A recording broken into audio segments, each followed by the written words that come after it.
Breaking news టీటీడీకి కల్తీ నెయ్యిలో మరో నిందితుడు అరెస్ట్ అయ్యారు. ఢిల్లీలో రసాయనాల వ్యాపారి అజయ్ కుమార్ సుగంధిని అరెస్ట్ చేసింది సిట్. అజయ్ కుమార్ను నెల్లూరు కోర్టులో హాజరుపరచగా 14 రోజుల పాటు రిమాండ్ విధించారు. దీంతో ఆయన్ను నెల్లూరు సెంట్రల్ జైలుకు తరలించారు.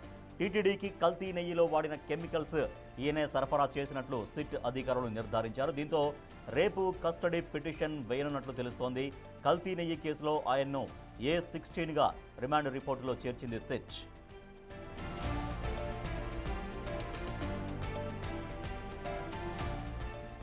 ఆయిల్స్ అండ్ కెమికల్స్ సంస్థ యజమాని అయిన అజయ్ కుమార్, బోలేబాబా డైరీ డైరెక్టర్లు పొమిల్ జైన్, బిపిన్ జైన్కు నకిలీ నెయ్యి తయారీకి అవసరమైన రసాయనాలు సరఫరా చేసినట్లు సిట్ అధికారులు గుర్తించారు. దక్షిణ కొరియా నుంచి ఢిల్లీకి చెందిన ప్రధాన డిస్ట్రిబ్యూటర్ ఈ రసాయనాలని దిగుమతి చేసుకోగా వారి నుంచి అజయ్ కుమార్ తన సంస్థ పేరిట కొనుగోలు చేసినట్టు సిట్ తెలిపింది.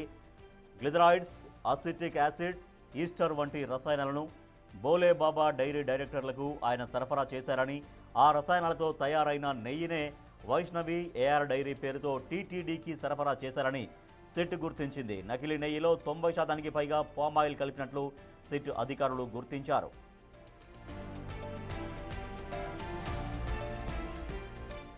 అటు ఇదే కేసులో మాజీ చైర్మన్ సుబ్బారెడ్డి బ్యాంకు ఖాతాల పరిశీలనకు అవకాశం ఇవ్వాలని హైకోర్టులో సిట్ పిటిషన్ దాఖలు చేసింది.